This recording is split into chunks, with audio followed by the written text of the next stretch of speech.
Oi pessoal, eu sou a Tamires Serquete, produtora executiva de cinema, e eu tô aqui hoje pra gente falar sobre produção audiovisual e caminhos para viabilizar o seu projeto.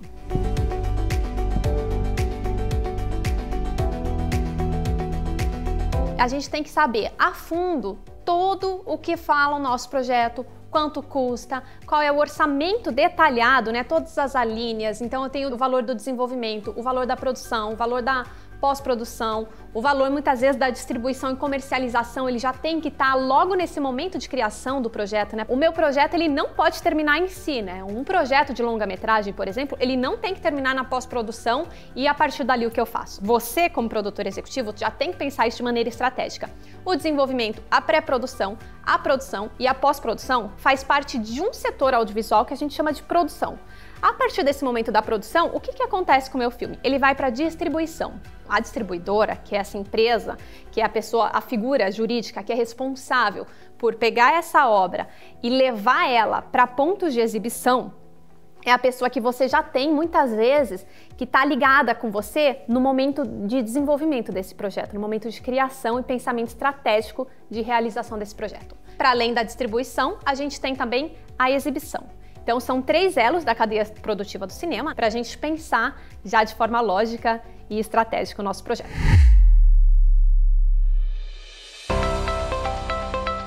Se o meu projeto ele é iniciante, são com profissionais iniciantes do mercado audiovisual, talvez eu não consiga de cara um patrocínio por uma lei de incentivo. Se o meu projeto já tem um diretor famoso, uma diretora famosa, ou um ator ou uma atriz famosa, a gente consegue fazer com que esse projeto possivelmente consiga ganhar fundos, onde o dinheiro do fundo, de alguma maneira, muitas vezes pressupõe que há algum retorno para esse fundo. A gente já consegue também olhar para patrocinadores, onde a exibição da marca dessa pessoa associada a esse ator ou essa atriz famosa faz com que eles ganhem, né, em alcance da obra. Então esse pode ser um mecanismo. Então por isso que a sua ficha técnica é importante. Não tem ninguém famoso, está todo mundo começando. O que a gente pode olhar? De repente editais. A gente pode olhar por projetos para novos realizadores e aí a partir daí a gente consegue, com certeza, o melhor caminho para o nosso projeto. Hoje, pensando em diversidade também, a gente tem alguns editais que contam com políticas afirmativas.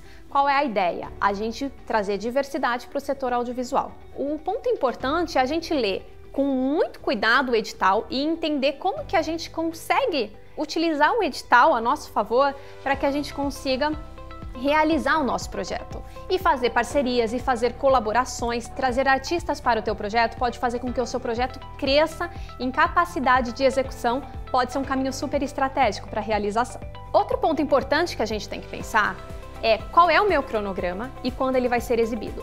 Isso tem diferença? Tem muita diferença, porque alguns patrocinadores querem projetos para serem exibidos esse ano. Às vezes o seu cronograma exige 12, 14, 16 meses para a exibição do teu projeto lá na frente. Então esse patrocinador talvez não seja o melhor patrocinador para o seu projeto nesse momento. Então ter clareza do teu cronograma faz com que você consiga também pensar a melhor forma de realização também dessa obra.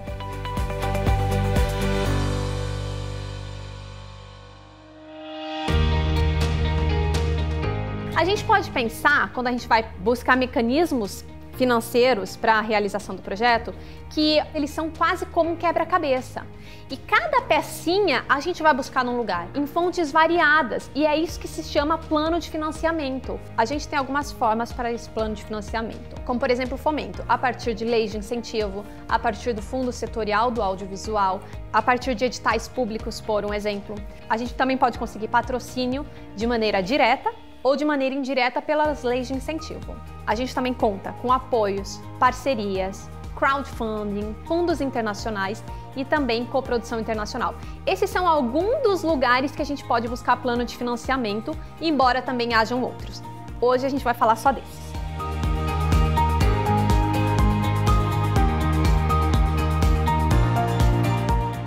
Como que eu consigo um patrocinador para o meu projeto? Primeira coisa, o projeto ele tem que pressupor algum tipo de contrapartida, normalmente de marketing, ao patrocinador. E a equipe estratégica de marketing dessa empresa vai pensar o que eles ganham patrocinando determinado tipo de projeto.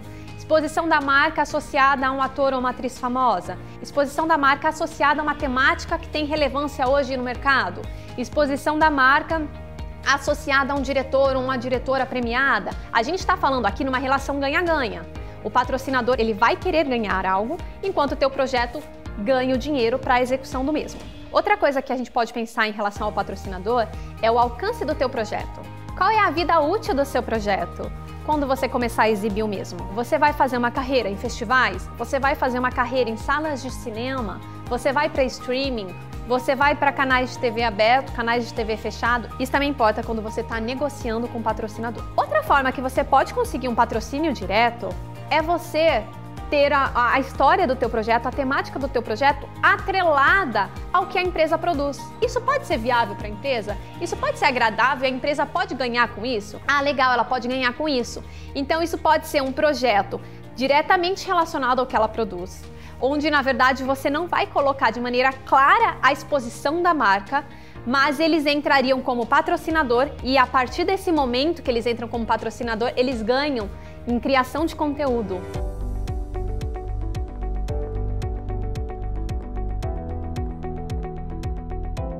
Você tem um patrocinador. Como que esse patrocinador vai patrocinar o teu projeto? Por lei de incentivo ou dinheiro direto? Se for por dinheiro direto, ele já vai deixar de maneira muito mais clara qual é o retorno que ele quer, qual é a contrapartida que ele quer, provavelmente associado à imagem e ponto final. E você também pode conseguir um patrocínio por lei de incentivo. A gente tem as leis nos 3 âmbitos de governo: federal, estadual e municipal. Quando a gente está falando de governo federal, a gente está falando de arrecadação de imposto de renda. E aí, qual é a lei de incentivo que a gente utiliza com o imposto de renda? A gente tem a Lei Rouanet, que ela é utilizada como projetos culturais de maneira geral, e a gente tem a Lei do Audiovisual. Qual é a diferença? A Lei do Audiovisual ela é muito mais específica para a produção audiovisual. E a Lei Rouanet você não vai conseguir utilizar para fazer uma produção de um longa-metragem, por exemplo. Se for um curta-metragem, você pode sim utilizar a Lei Rouanet. Mas até para o patrocinador é muito mais interessante que ele possa usar a Lei do Audiovisual. Então, a gente inscreve o nosso projeto na Ancine, o projeto é aprovado e aí sim você consegue buscar esses patrocinadores. Você pode buscar patrocinadores que não tenham a ver com o setor produtivo. E o que ela vai fazer? Ela tem um abatimento no imposto de renda e esse abatimento vem de maneira integral para o projeto. E também você pode buscar coprodutores relacionados a distribuidoras e canais de TVs estrangeiras no país.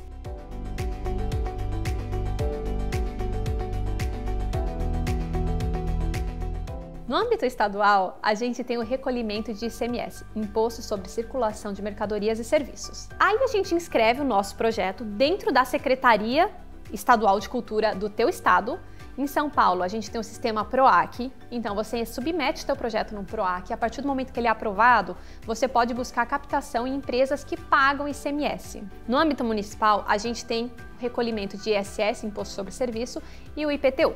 Nessa circunstância, você submete seu projeto dentro da Lei Municipal de Incentivo da tua cidade, você teve seu projeto aprovado, você vai atrás de pessoas físicas ou jurídicas que pagam ISS ou IPTU, e uma porcentagem do valor que elas pagam referentes a esses impostos podem ser destinados ao seu projeto. E se a sua cidade não contar com esse tipo de fomento, a gente tem que focar em estadual e federal, mas a gente não deve e não pode desistir da realização do nosso projeto.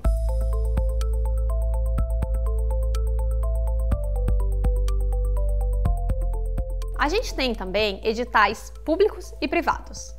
Quando a gente fala de editais públicos, normalmente eles são realizados por agências ou pela Secretaria de Cultura do teu estado ou do teu município para a realização dos projetos. No estado de São Paulo, por exemplo, existe o PROAC Editais.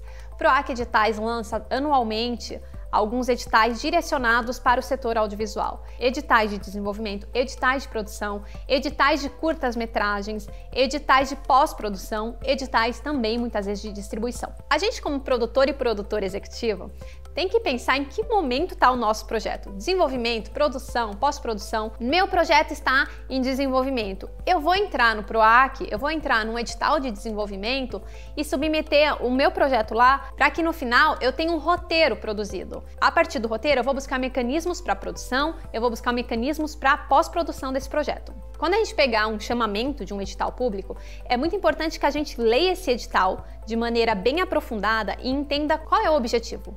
O objetivo desse edital é para desenvolvimento? O objetivo desse edital é para pós-produção?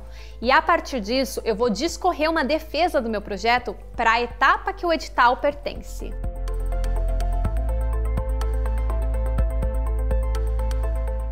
Outro ponto importante da gente pensar o que exatamente esse edital pede no momento da inscrição. Eu não posso esquecer nenhum item.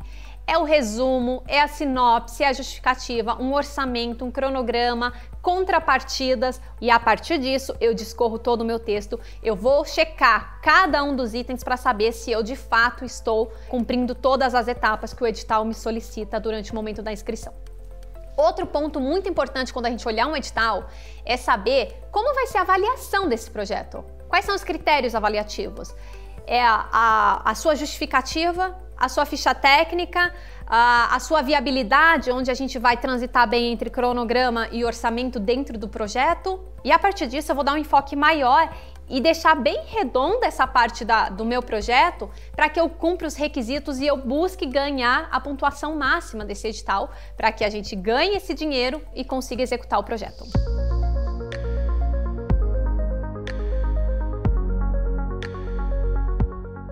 No nosso exemplo, a gente tem um documentário que custa 2 milhões de reais. Eu tenho um edital de desenvolvimento no valor de 100 mil reais. Eu tenho que ignorar ele porque não é nem próximo a 2 milhões de reais? Não.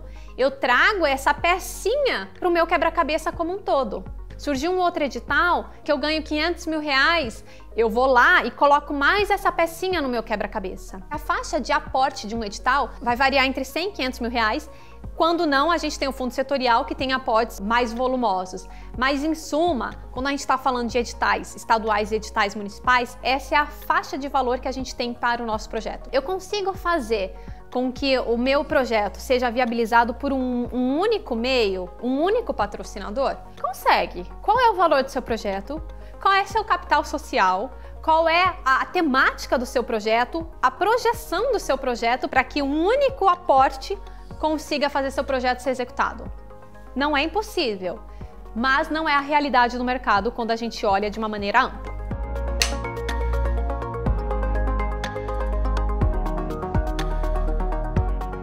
O Fundo Setorial do Audiovisual surgiu em 2006 e ele viabiliza desde produção de séries, produções de longa, desenvolvimento, editais para salas de exibição, editais para distribuição. Então, com o Fundo Setorial do Audiovisual, a gente começou a ter um crescimento de produção audiovisual no país, que foi muito importante e é muito importante a gente ter esse crescimento para a valorização da cultura nacional. Mas por que é importante a gente produzir cinema no país? A gente está movimentando a economia, a gente está contratando profissionais, artistas ou técnicos, a gente consegue criar representações nacionais que são super importantes quando a gente está pensando em identidade nacional. E a gente tem sempre que pensar na defesa de fomentos para a produção audiovisual nacional, para a produção da cultura nacional, para que a gente consiga sempre criar caminhos de identidades, para que a gente consiga sempre pensar em valorização da nossa cultura.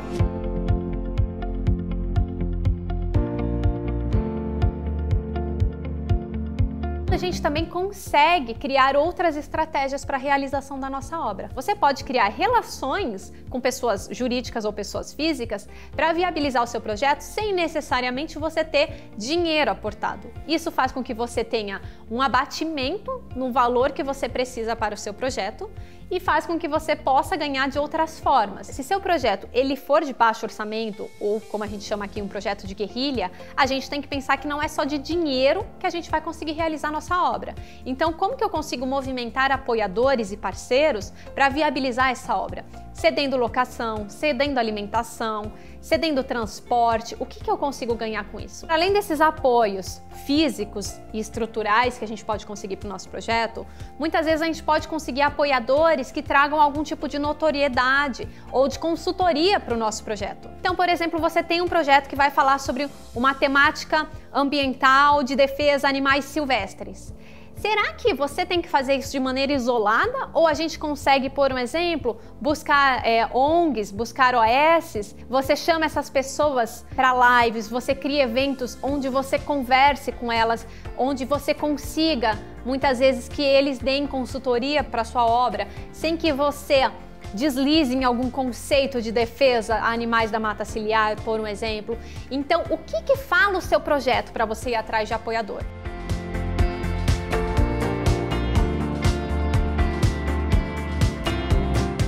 Outro ponto importante, quando a gente está falando de apoio relacionado à notoriedade dessa OAS, dessa instituição que está apoiando o projeto, em que tipo de contrapartida a gente consegue estabelecer com eles? A gente pode propor, por um exemplo, exibições gratuitas da obra em espaços públicos, trazendo cientistas, por exemplo, para debater a questão de proteção de animais silvestres, a questão de queimadas, a questão da defesa da Mata Atlântica em prol dos animais silvestres. Como que a gente consegue organizar e rearranjar isso para que seja benéfico também para essa outra parte, né? Para a parte que apoia. Isso já é uma ótima dica para a gente pensar em patrocinadores e para a gente pensar em editais, porque o seu projeto ele não está isolado, ele não termina nele mesmo. É um projeto que já vem carregado de chancelas que promovem ainda mais o debate do teu projeto, que promovem ainda mais a temática do teu projeto. Qual é o espaço social que seu projeto pode vir a ter? Faz com que você tenha um projeto com muito mais sustentação para a execução do mesmo, em um edital.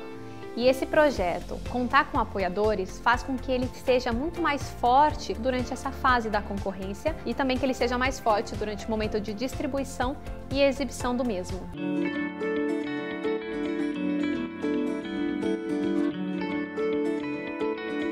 A gente também pode contar com parceiros. O parceiro ele já estabelece uma relação muito mais simbiótica de maneira clara. Ganha-ganha. Vai te dar algo que você está solicitando, mas ele também vai solicitar de maneira muito clara e objetiva uma contrapartida.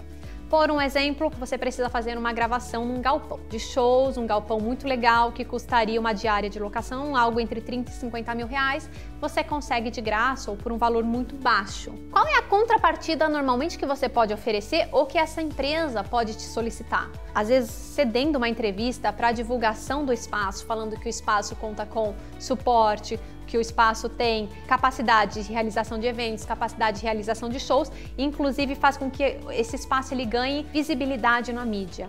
Então, como você estabelece essa relação com o teu parceiro? Isso também é uma coisa muito legal da gente pensar no nosso projeto, porque a gente consegue viabilizar, ainda mais se for um projeto de guerrilha, viabilizar ele com um valor orçamentário mais baixo e a gente vai trocando outras contrapartidas com parceiros desse projeto. A gente consegue também angariar fundos para o nosso projeto de uma maneira muito mais relacionada à pessoa física.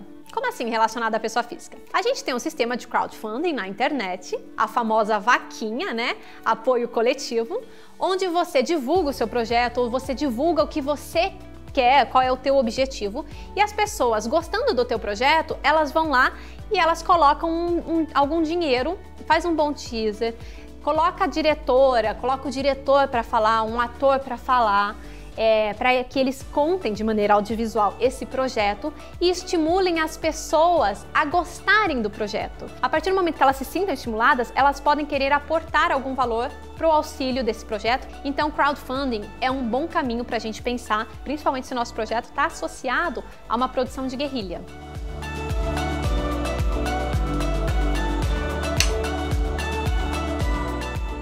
Outro ponto importante para a gente pensar é que a gente não precisa ter necessariamente dinheiro brasileiro para os nossos projetos. A gente pode buscar, por exemplo, fundos internacionais. Existem fundos para o desenvolvimento audiovisual em vários países do mundo. Fundos para desenvolvimento de projeto, existem fundos para produção de projetos, existem fundos para pós-produção, existem fundos para distribuição. A gente tem alguns fundos que podem ter projetos submetidos em português ou espanhol, mas a grande maioria de fato acontece em inglês e é sempre importante criar uma boa desenvoltura na escrita em inglês para que a gente consiga contar bem a história do nosso projeto. Existem fundos focados em cineastas emergentes, relacionados à etnia, gêneros, populações menos representadas na cinematografia e no audiovisual no Brasil e no mundo.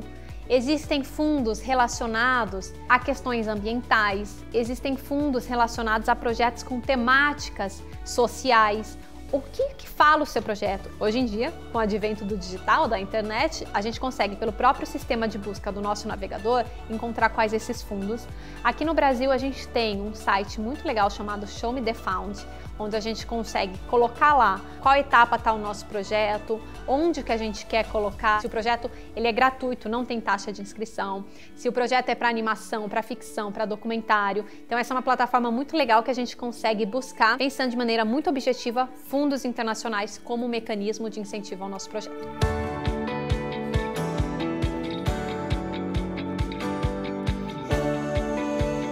Por fim, outro caminho que a gente pode pensar é coprodução internacional. Seu projeto, ele consegue dialogar com algum outro país, seja por meio de pós-produção, onde você leva a pós-produção do seu projeto para um outro país, ou você traz um diretor convidado para realizar da tua obra no Brasil, ou você cria uma coprodução onde tem atores de ambos os países. Pode ser uma boa estratégia para financiamento do teu projeto. Por quê?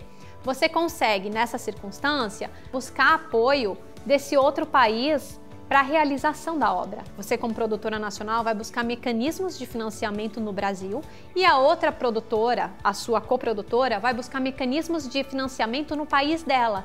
Isso faz com que você possa ter um rateamento do valor total do projeto diante da porcentagem que vocês estabelecem dentro dessa coprodução, 60-40, 40-60, 50-50, como que isso vai acontecer. Quando a gente submete o nosso projeto na Ancine, a gente é obrigado a colocar o nosso plano de financiamento. Então você teve a ideia, você está desenvolvendo a ideia e ainda está no começo e você tem que subir na Ancine para você procurar, por exemplo, fundo setorial, você já tem que ter de uma maneira muito clara o teu plano de financiamento. E isso faz com que você também consiga ficar acompanhando os editais, consiga saber quanto que você vai pedir para empresas jurídicas, por exemplo, aporte no teu projeto, consiga pensar quando que vai abrir cada um dos fundos internacionais para você inscrever o seu projeto. E é muito importante que a gente sempre estabeleça relações com captadores, é muito importante que a gente estabeleça relações com outras produtoras no Brasil e produtoras internacionais que possam também te ajudar a viabilizar a realização desse projeto. E mais importante de tudo isso, gente, a gente não pode desistir. Quando a gente está falando da ideia, a exibição da nossa obra, a gente pode estar falando de 2, 3, 4 anos, 5 anos ou até mais. Então, uma grande questão que a gente tem que pensar aqui, quando a gente fala de produção audiovisual, é que a gente tem que ter resiliência para que de fato a gente consiga seguir adiante na produção do nosso filme, para que a gente consiga ver a nossa obra nas telas, para que a gente consiga ver as nossas obras no streaming também. Agradeço muito a participação de vocês, espero que tenham gostado e desejo a todos uma ótima execução e que vocês encontrem uma boa viabilidade para o projeto de vocês. Obrigada! Tchau, tchau!